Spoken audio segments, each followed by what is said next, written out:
All right, Chapter 16. Late summer comes to this coast with stately swarms of sailboats on the bay and the buzzing of cicadas in the green domes of trees. Little children and old women dare the water's startling cold to swim. People lie sunbathing on towels spread across the rocks. Larks sing in the upland meadows.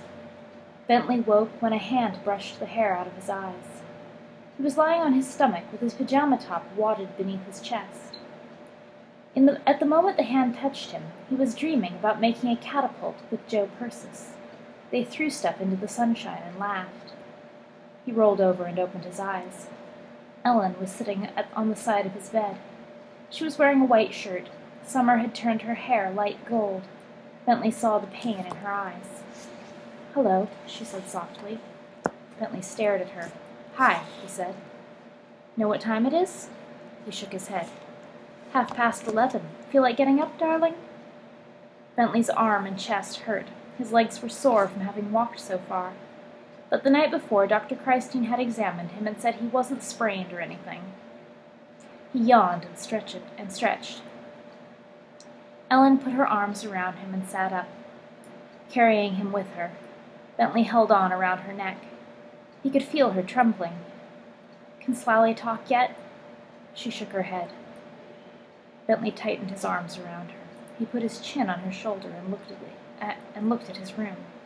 Sunlight burned through the open space below the window shade. He heard a bird singing. "I'm going to make you pay," he said in his mind.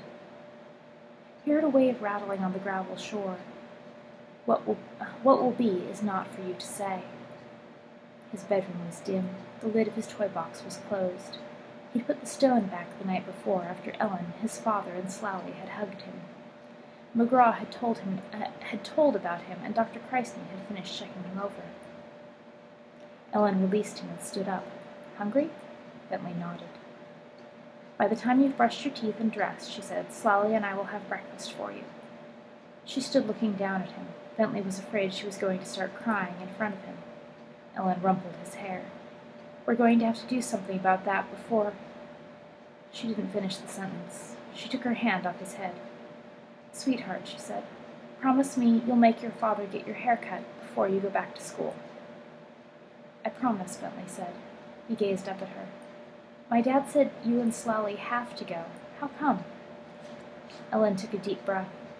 She wanted to question him about what Richard had said and how he had said it.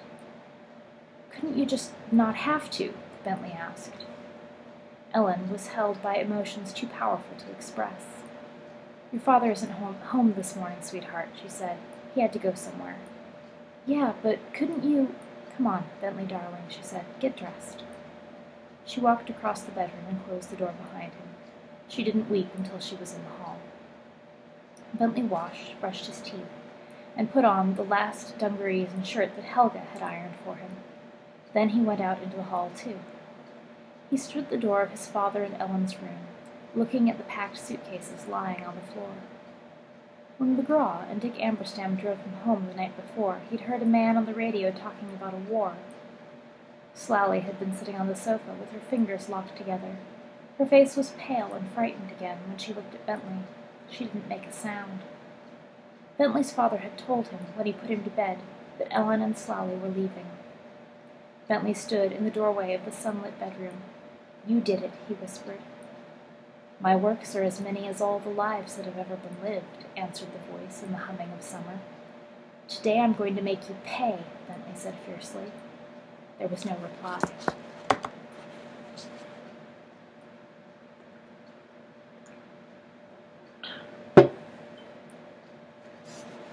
A layer of smoke from the smoldering ruins of the Stonehaven House Hotel lingered in the air over the village. The sun filtered through it, bathing Stonehaven in a light as yellow as a demon's eye. Prince Ombra's yellow eye watched the village. He had seen to the depths of Bentley's soul and knew now what the boy enemy feared the most. All that was needed was a strategy to lure Bentley from the aura of the divine that protected him.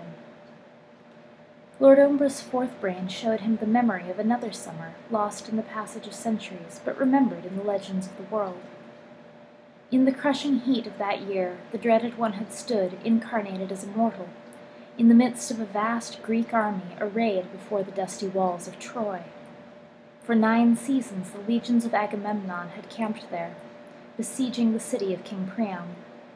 The lads among them had grown to manhood, men had aged, palsied, and died, or been butchered in sorties at the gates, as the gates opened and the Trojans poured out to slay their enemies, the men of Greece. Songs had been made of the battles fought there. All that mortal existence holds within its brief span had been acted out in the lives of those who laid siege to Troy and those who defended her. One day the Greek kings held a council and decreed the death of Troy's noblest warrior, Hector, son of Priam. When this faultless one was gone, they knew Priam's heart would break, and with it the will of the city to endure.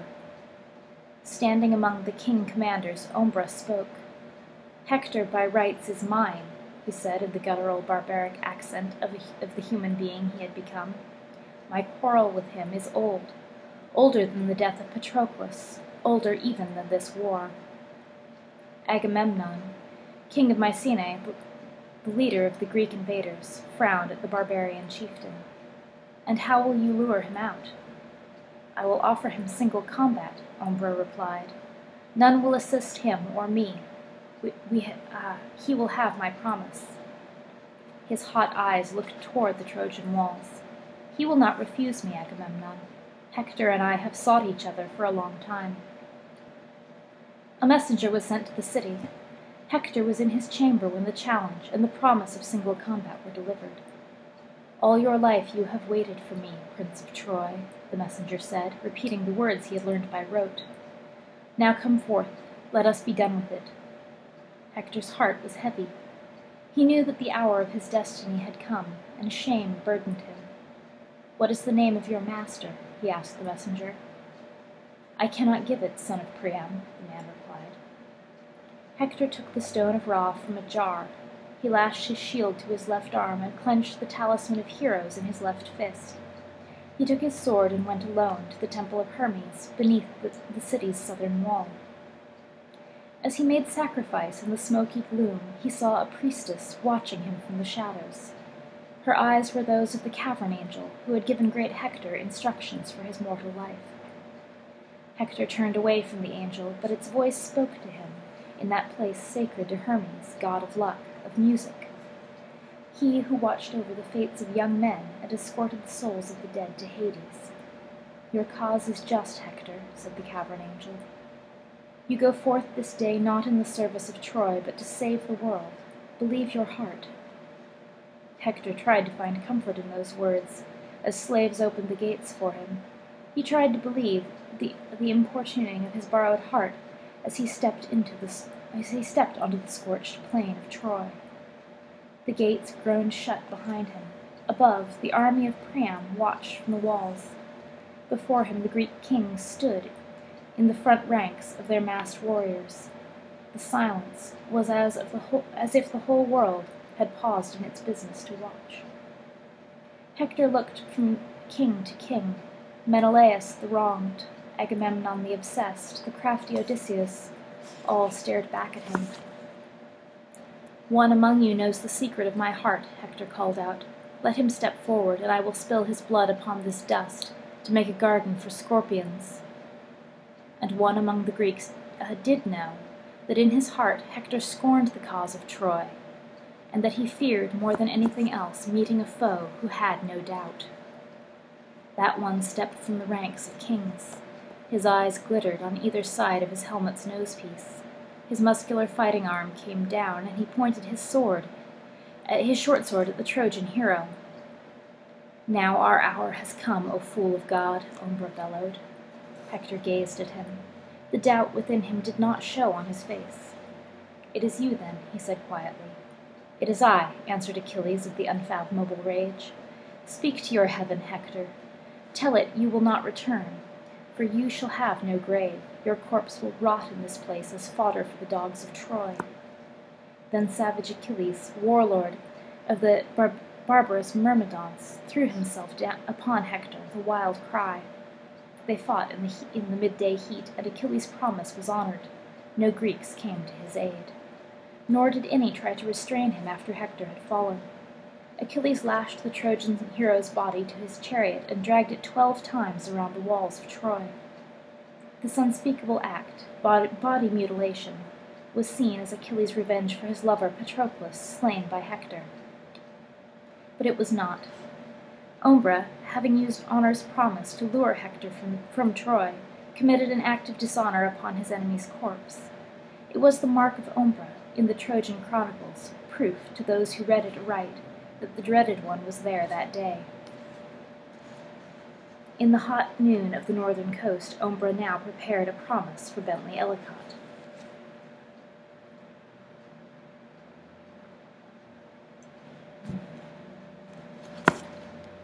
McGraw stood in the street in front of the charred ruins of the Stonehaven House Hotel. A crowd had gathered to watch men from the county morgue carry out Charlie Phoebe's remains in a body bag.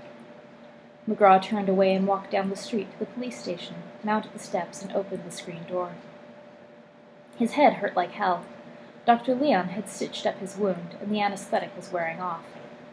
Mike tossed his pencil on his desk, leaned back, clasping his hands behind his head.